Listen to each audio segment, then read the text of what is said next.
దీన్ని ఎంత దూరం అయినా ఇలా ఎక్స్టెండ్ చేసుకోవచ్చు. సో ఇది ముఖ్యంగా పండ్ల తోటల్లో మామిడి కానీ, బత్తాయి, నిమ్మ, రకరకాల పండ్ల తోటల్లో పైన ఎత్తులో ఉన్న కొమ్మలో ఉన్నటువంటి పండ్లని కత్తిరించుకోవడానికి ఇది ఉపయోగించే స్టాండ్. సో ఈ స్టాండ్ కు ఈ అటాచ్మెంట్ చేసుకొని ఇలా పెట్టుకుంటే దీనికి ఇక్కడ ఈ టేప్ అంటించిన చోట బ్లేడ్ ఉంటుందట. సో ఆ బ్లేడు ఆ కాడ పండుకు అదే కాయకు తొడిమకు ఉన్నటువంటి ఆ కాడని కడిగేస్తే ఆ పండు వచ్చి ఇందులో పడిపోద్ది. సో ఇది advance technology fruits cutting equipment ఇది.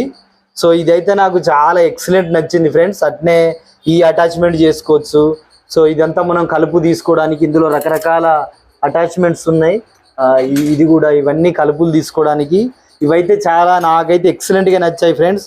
సో ఇలా మీరు చూస్తున్న డిఫరెంట్ కలుపు తీసుకోవడానికి పండ్ల తోటల్లో, కూరగాయల తోటల్లో రకరకాల కలుపులను తీసి గడ్డి